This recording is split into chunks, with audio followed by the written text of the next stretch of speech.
Love is a holy phenomenon. Marriage is a social crime. I know you contemplate about marriage, and most often than not, you find yourself getting pulled in opposite directions in between wanting to get married and not wanting to get married.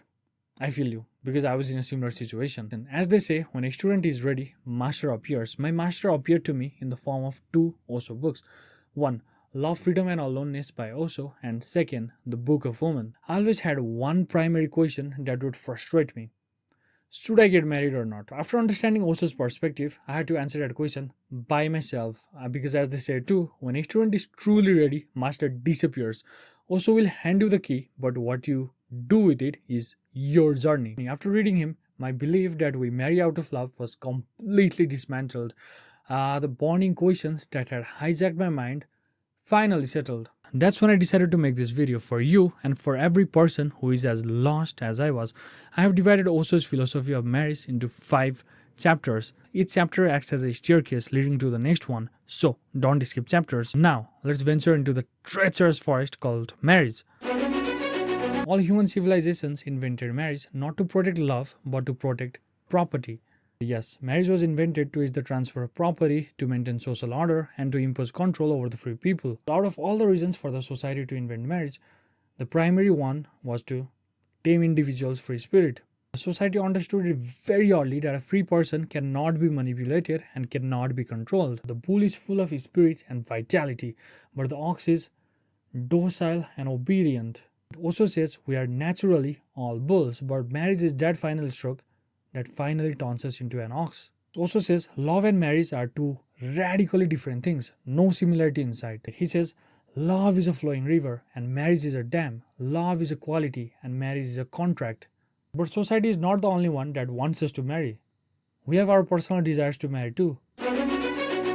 We marry not out of love, but because we are afraid. Afraid of being alone, afraid of dying alone, afraid of societal rejection, afraid of no intimacy, and so on. More importantly, we are afraid of the reality. Yeah, the imperfect one. Marriage feels like a key to unlimited sex, the walks and talks, the hugs and cuddles. When you actually get married, then you are disillusioned because mystery was the engine of desire and marriage killed it. Also says marriage also is a solution to a primal instinct to dominate and overpower. For men, it is more physical, and for women, it is more mental, more emotional. Also says we are free to own cattle, but not humans. So, we invented marriage. But despite all of the problems with marriage, we still want it. After a long day of work, we want to come home to a person that loves us and asks us about our day. For most of us, including me, the idea of raising a children and building a family feels gratifying.